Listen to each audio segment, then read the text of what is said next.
তাদের এই প্রতিবেদন থেকে সুস্পষ্ট হয়েছে দল হিসাবে আওয়ামী লীগ এবং তদানীন্তন প্রধানমন্ত্রী শেখ হাসিনা, স্বরাষ্ট্রমন্ত্রী আসাদুজ্জামান কামাল এবং আওয়ামী লীগের সাধারণ সম্পাদক ওবায়দুল কাদের তাদের সুনির্দিষ্ট পরিকল্পনা নির্দেশে বিভিন্ন বাহিনীর পাশাপাশি আওয়ামী লীগ, যুবলীগ এবং ছাত্রলীগ সরাসরি মারণাস্ত্র ব্যবহার করেছে এবং যে সমস্ত অস্ত্র তারা ব্যবহার করেছে সেটারও একটা পরিসংখ্যান তারা দিয়েছেন।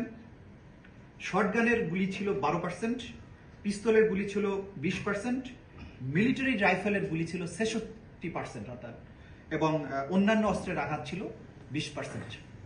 এই অস্ত্রের ব্যবহার এবং আহত নিহতদের এই পরিসংখ্যান থেকে বোঝা যায় যে একটা পুরো রাষ্ট্রযন্ত্র একটা জনগোষ্ঠীকে ওয়াইড স্প্রেড এবং সিস্টেম্যাটিক পদ্ধতিতে তাদের উপরে ঝাঁপিয়ে পড়েছিল তাদেরকে নিশ্চিহ্ন করার জন্য। এইটা মানবতা বিরোধী অপরাধের পক্ষে একটা সুস্পষ্ট এবং অসম্ভব জোরালো একটা প্রমাণ। এই প্রমাণটি আন্তর্জাতিক অপরাধ ট্রাইব্যুনালের তদন্ত সংস্থার মাধ্যমে একটা এভিডেন্স হিসেবে ট্রাইব্যুনালে আসবে এবং যেহেতু জাতিসংঘ এটি বিশ্বের সবচাইতে বড় এবং সর্বজন গ্রহণযোগ্য একটা সংস্থা, তাদের এই রিপোর্টটা সম্পূর্ণ ইম্পার্শিয়াল, কোনো দলের দ্বারা প্রভাবিত হয়ে হয়নি।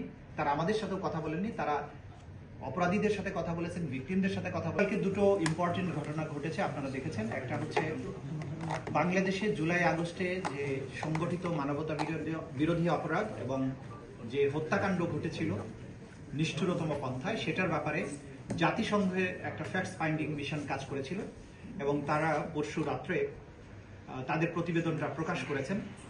সেই প্রতিবেদনে তারা সুস্পষ্টভাবে উল্লেখ করেছেন যে শেখ হাসিনা এবং তার সুপিরিয়র রেসপন্সিবিলিটির আন্ডারে বাংলাদেশে জুলাই আগস্টে গণহত্যা সংঘটিত হয়েছিল, মানবতা বিরোধী অপরাধ সংঘটিত হয়েছিল।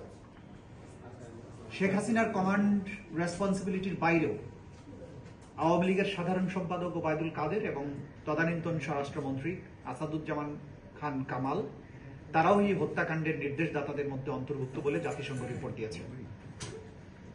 জাতিসংঘের রিপোর্টে যে সমস্ত বিষয় উল্লেখযোগ্যভাবে বলা হয়েছে সেগুলোর মধ্যে একটা হচ্ছে যে তারা বলেছেন 1400-র মতো মানুষ নিহত হয়েছেন, আহত হয়েছেন 14,000-এর কাছাকাছি মানুষ।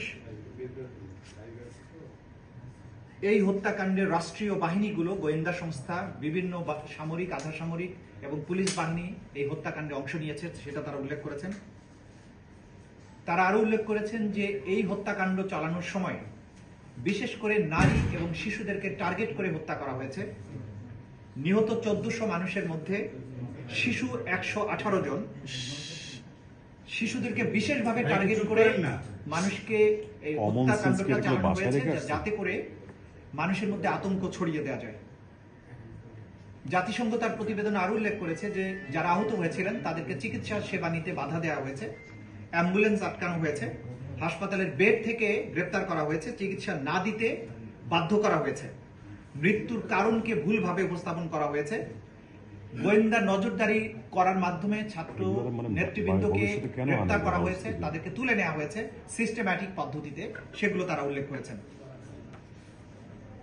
এই যে জাতিসংঘ রিপোর্টটা প্রকাশ করলেন, তারা যে সমস্ত কথা উল্লেখ করেছেন তার সাথে আমরা আমাদের আন্তর্জাতিক অপরাধ ট্রাইব্যুনালের তদন্ত সংস্থা যে তদন্তটা করছেন সেই তদন্তে আমরা যে সমস্ত তথ্য প্রমাণ আদি পাচ্ছি, জাতিসংঘের অধীনে সংগঠিত যে তদন্ত এবং আমাদের তদন্তের মধ্যে আসলে মৌলিক কোনো পার্থক্য নেই।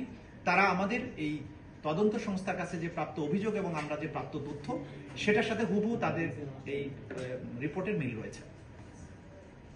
তারা বলেছেন তারা এই বিস্তারিত প্রতিবেদন প্রকাশের পরে তারা বেশ কিছু সুপারিশ করেছেন।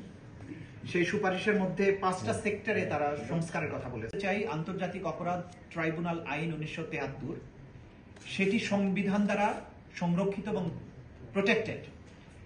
এই আইনটি বাংলাদেশের সকল আইনের উপরে তার বিশেষ মর্যাদা আছে। এই আইনে মানবতা বিরোধী অপরাধ, গণহত্যা, যুদ্ধ অপরাধ, এই সমস্ত আন্তর্জাতিক আইনের অধীনে যেসব অপরাধ আছে তার বিচার করা যায়। বাংলাদেশের সেনাবাহিনীর আইনে বিডিআর বলেন, বিজিবি বলেন, র্যাব বলেন, কোনো আইনে গণহত্যা, মানবতা বিরোধী অপরাধের বিচার করার কোনো ব্যবস্থা রাখা হয়নি।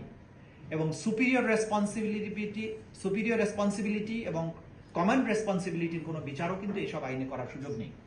সুতরাং যারা এই সমস্ত অপরাধ বাহিনীর মধ্যে থেকে অপরাধে সম্পৃক্ত ছিলেন তাদেরকে বিচার করার একমাত্র উপযুক্ত ফোরাম হচ্ছে আন্তর্জাতিক অপরাধ ট্রাইব্যুনাল। যারা যারা এই আইনে এখানকার মামলা যাদের বিরুদ্ধে গ্রেপ্তারি পরোয়ানা জারি করা হয়েছে, আমরা রাষ্ট্রকে, আইন শৃঙ্খলা রক্ষাকারী বাহিনীকে বলবো নির্দ্বিধায় যে সেই আদালতের আদেশগুলো তারা যাতে পালন করেন, এবং সকল বাহিনী, সকল ব্যক্তিকে আমরা অনুরোধ করব যে একটা রাষ্ট্রের বিচার ব্যবস্থাকে সাহায্য করা আপনাদের দায়িত্ব, এবং কোনো ব্যক্তি বা কোনো প্রতিষ্ঠান কখনো রাষ্ট্র এবং জনগণের উপরে হতে পারে না। কোনো ব্যক্তি আইনের ঊর্ধ্বে হতে পারে না। জাতিসংঘ খুব ক্লিয়ারলি বলেছেন যে এই সমস্ত যারা ক্ষমতাসীন বিভিন্ন পদে অধিষ্ঠিত থেকে অপরাধ করেছেন তাদেরকে যাতে সাসপেন্ড করা হয়, আমরা এটার সাথে একমত। আমরা মনে করি যাদের বিরুদ্ধে সম্ভাব্য যারা অপরাধী, যাদের বিরুদ্ধে আমরা তথ্য প্রমাণাদি পাচ্ছি, যাদের বিরুদ্ধে ওয়ারেন্ট ইস্যু হচ্ছে এবং ওয়ারেন্ট ইস্যু ছাড়াও যাদের ব্যাপারে প্রাথমিক তথ্য প্রমাণ পাওয়া যাচ্ছে, আমি সরকারের কাছে অনুরোধ করব জাতিসংঘের এই তথ্য অনুযায়ী সেই ব্যাপারে যাতে সরকার পদক্ষেপ গ্রহণ করেন। এবং আপনারা ইতিমধ্যে জেনেছেন, সরকারও বলেছেন যে তারা জাতিসংঘের রিপোর্টকে স্বাগতম জানান, সেটার ভিত্তিতে যথাযথ পদক্ষেপ নেওয়া হবে আমরা আশা করছি। তো এই দুটো বিষয় আপনাদের অবহিত করার জন্য আমরা বসেছিলাম। যদি আপনাদের কোনো প্রশ্ন থাকে আমি সেটা ডিল করতে পারি।